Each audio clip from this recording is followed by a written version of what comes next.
सर्व मंगल मांगल्ये शिवे सर्वार्थ साधिके शरण्ये त्र्यंबके गौरी नारायणी नमस्तुते।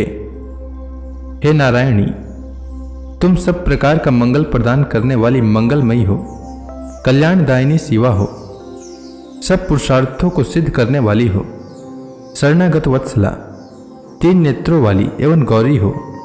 हे नारायणी, तुम्हें नमस्कार है। आज चैत्र नवरात्रि का 7वां दिन है। आइए सुनते हैं दुर्गा सप्तशती का 9वां और 10वां अध्याय। राजा ने मेधा ऋषि से कहा, भगवान, आपने रक्त बीज के वध से संबंध रखने वाले देवी चरित्र का यह अद्भुत महात्म्य मुझे बतलाया। अब रक्त बीज के मारे जाने पर अत्यंत क्रोध में भरे हुए शुंभ और निशुंभ ने जो कर्म किया उसे मैं सुनना चाहता हूं। मेधा ऋषि कहते हैं, राजन, युद्ध में रक्त बीज तथा अन्य दैत्यों के मारे जाने पर शुंभ और निशुंभ के क्रोध की सीमा न रही। अपनी विशाल सेना इस प्रकार मारी जाती देख निशुंभ अमर्ष में भरकर देवी की ओर दौड़ा। उसके साथ असुरों की प्रधान सेना थी।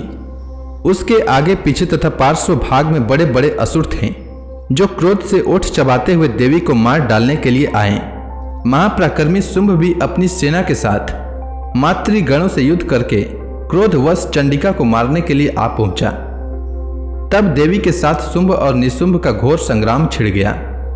वे दोनों दैत्य मेघों की भांति बाणों की भयंकर वृष्टि कर रहे थे। उन दोनों के चलाए हुए बाणों को चंडिका ने अपने बाणों के समूह से तुरंत काट डाला और शस्त्र समूहों की वर्षा करके उन दोनों दैत्य पतियों के अंगों में भी चोट पहुंचाई। निशुंभ ने तीखी तलवार और चमकती हुई ढाल लेकर देवी के श्रेष्ठ वाहन सिंह के मस्तक पर प्रहार किया। अपने वाहन को चोट पहुंचने पर देवी ने शूर्प नामक बाण से निशुंभ की श्रेष्ठ तलवार तुरंत ही काट डाली और उसकी ढाल को भी, जिसमें 8 चांद जड़े थे, उसे भी खंड खंड कर दिया। ढाल और तलवार के कट जाने पर उस असुर ने शक्ति चलाई, किंतु सामने आने पर देवी ने चक्र से उसके भी 2 टुकड़े कर दिए। अब तो निशुंभ क्रोध से जल उठा और उस दानव ने देवी को मारने के लिए शूल उठाया, किंतु देवी ने समीप आने पर उसे भी मुक्के से मारकर चूर्ण कर दिया। तब उसने गदा घुमाकर चंडी के ऊपर चलाई, परंतु वह भी देवी के त्रिशूल से कटकर भस्म हो गई। तदंतर दैत्य राज निशुंभ को फरसा हाथ में लेकर आते देख देवी ने बाण समूहों से घायल कर धरती पर सुला दिया। उस भयंकर पराक्रमी भाई निशुंभ के धराशायी हो जाने पर शुंभ को बड़ा क्रोध हुआ और अंबिका को वध करने के लिए वह आगे बढ़ा। रथ पर बैठे बैठे ही उत्तम आयुधों से सुशोभित अपनी बड़ी बड़ी 8 अनुपम भुजाओं से समूचे आकाश को ढककर वह अद्भुत शोभा पाने लगा। उससे आते देख देवी ने शंख बजाया और धनुष की प्रत्यंचा का भी अत्यंत दुस्सह शब्द किया। साथ ही अपने घंटे के शब्द से, जो समस्त दैत्य सैनिकों का तेज नष्ट करने वाला था, संपूर्ण दिशाओं को व्याप्त कर दिया।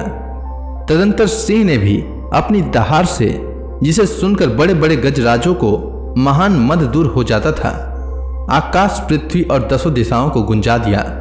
फिर काली ने आकाश में उछलकर अपने दोनों हाथों से पृथ्वी पर आघात किया। उससे ऐसा भयंकर शब्द हुआ जिससे पहले के सभी शब्द शांत हो गए। तत्पश्चात शिवदूती ने दैत्यों के लिए अमंगलजनक अट्टहास किया। इन शब्दों को सुनकर समस्त असुर थर्रा उठे, किंतु शुंभ को बड़ा क्रोध हुआ। उस समय देवी ने जब शुंभ को लक्ष्य करके कहा, ओ दुरात्मना, खड़ा रह, खड़ा रह। तभी आकाश में खड़े हुए देवता बोल उठे, जय हो, जय हो। शुंभ ने वहां आकर ज्वालाओं से युक्त अत्यंत भयानक शक्ति चलाई। अग्नि में पर्वत के समान आती हुई उस शक्ति को देवी ने दूर हटा दिया। उस समय शुंभ के सिंहनाद से तीनों लोक गूंज उठे। राजन, उसकी प्रतिध्वनि से वज्रपात के समान भयानक शब्द हुआ, जिसने अन्य सब शब्दों को जीत लिया। शुंभ के चलाए हुए बाणों को देवी ने और देवी के चलाए हुए बाणों को शुंभ ने अपने भयंकर बाणों द्वारा सैकड़ों और हजारों टुकड़े कर दिए। तब क्रोध में भरी हुई चंडिका ने शुंभ को शूल से मारा। उसके आघात से मूर्छित हुआ पृथ्वी पर गिर पड़ा। इतने में ही निशुंभ को चेतना हुई और उसने धनुष हाथ में लेकर बाणों द्वारा देवी काली तथा सिंह को घायल कर डाला। फिर उस दैत्य राज ने 10,000 बाहें बनाकर चक्रों के प्रहार से चंडिका को आच्छादित कर दिया। तब दुर्गम पीड़ा का नाश करने वाली भगवती दुर्गा ने कुपित होकर अपने बाणों से उन चक्रों तथा बाणों को काट गिराया। यह देख निशुंभ दैत्य सेना के साथ चंडिका का वध करने के लिए हाथ में गदा ले बड़े वेग से दौड़ा। उसके आते ही चंडी ने तीखी धार वाली तलवार से उसकी गदा को शीघ्र ही काट डाला। तब उसने शूल हाथ में ले लिया। देवताओं को पीड़ा देने वाला निशुंभ को शूल हाथ में लिए आते देख चंडिका ने वेग से चलाए हुए अपने शूल से उसकी छाती छेद डाली। शूल से विदीर्ण हो जाने पर उसकी छाती से एक दूसरा महाबली एवं महापराक्रमी पुरुष खड़ी रह कहता हुआ निकला। उस निकलने वाले पुरुष की बात सुनकर देवी ठठहाकर हंस पड़ी और खंग से उन्होंने उसका मस्तक काट डाला। फिर तो वह पृथ्वी पर गिर पड़ा। तदंतर सिंह अपनी डालों से असुरों की गर्दन कुचलकर खाने लगा। यह बड़ा भयंकर दृश्य था। उधर काली तथा शिवदूती ने भी अन्य ने दैत्यों का भक्षण आरंभ किया। कौमारी की शक्ति से विदीर्ण होकर कितने ही महादैत्य नष्ट हो गए। ब्राह्मणी के मंत्र पुत जल से निस्तेज होकर कितने ही भाग खड़े हुए। कितने ही दैत्य महेश्वरी के त्रिशूल से छिन्न भिन्न हो धराशायी हो गए।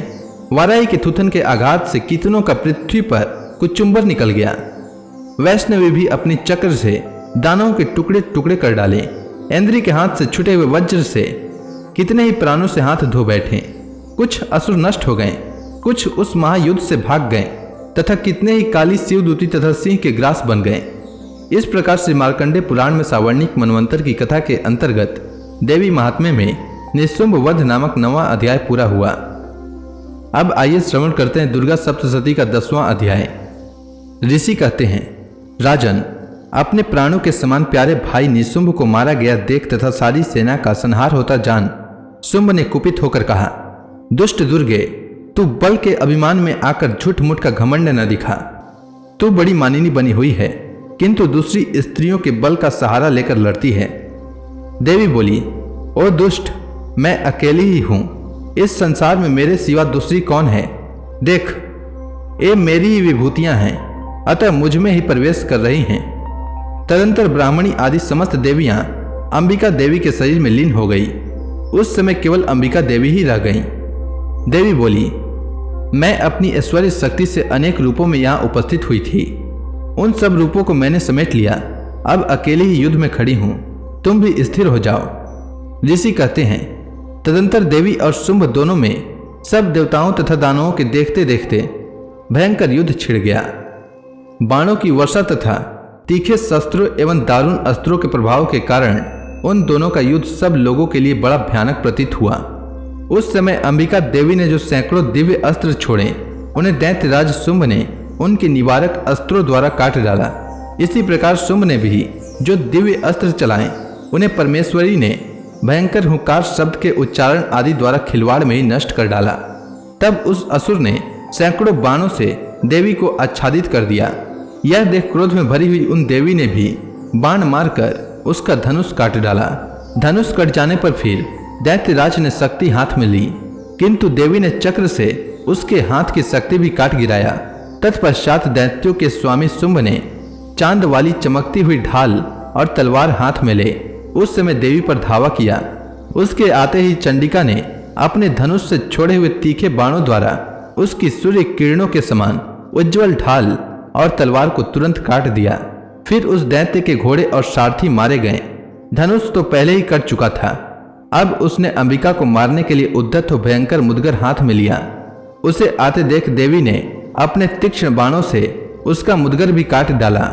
इस पर भी वह असुर मुक्का तानकर बड़े वेग से देवी की ओर झपटा। उस दैत्यराज ने देवी की छाती में मुक्का मारा। तब उन देवी ने भी उसकी छाती में एक चाटा जड़ दिया।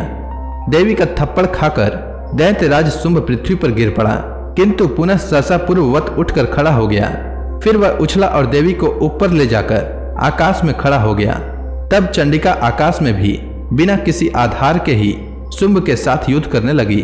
उस समय दैत्य और चंडिका आकाश में एक दूसरे से लड़ने लगे। उनका वह युद्ध पहले सिद्ध और मुनियों को विस्मय में डालने वाला हुआ। फिर अंबिका ने शुंभ के साथ बहुत देर तक युद्ध करने के पश्चात उसे उठाकर घुमाया और पृथ्वी पर पटक दिया।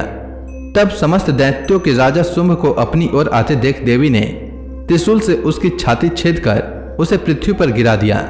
देवी के शूल की धार से घायल होने पर उसके प्राण पखेरु उड़ गए और वह समुद्रों, द्वीपों तथा पर्वतों सहित समूची पृथ्वी को कपाता हुआ भूमि पर गिर पड़ा। तदंतर उस दुरात्मा के मारे जाने पर संपूर्ण जगत प्रसन्न एवं पूर्ण स्वस्थ हो गया तथा आकाश स्वच्छ दिखाई देने लगा। पहले जो उत्पात सूचक मेघ और उल्कापात होते थे वे सब शांत हो गए तथा उस दैत्य के मारे जाने पर नदियां भी ठीक मार्ग से बहने लगी। उस समय शुंभ की मृत्यु के बाद संपूर्ण देवताओं का हृदय हर्ष से भर गया और गंधर्व गण मधुर गीत गाने लगे। दूसरे गंधर्व बाजे बजाने लगे और अप्सराएं नाचने लगी। पवित्र वायु बहने लगी। सूर्य की प्रभा उत्तम हो गई। अग्निशाला की बुझी हुई आग अपने आप प्रज्वलित हो उठी तथा संपूर्ण दिशाओं के भयंकर शब्द शांत हो गए। इस प्रकार से मार्कंडेय पुराण में सावर्णिक मनवंतर की कथा के अंतर्गत देवी महात्म्य में शुंभ वध नामक 10वां अध्याय पूरा हुआ। अब आगे की कथा मैं कल लेकर आता हूं। तब तक के लिए दुर्गा महारानी का नाम लेते रहें। तो प्रेम से बोलिए दुर्गा महारानी की जय।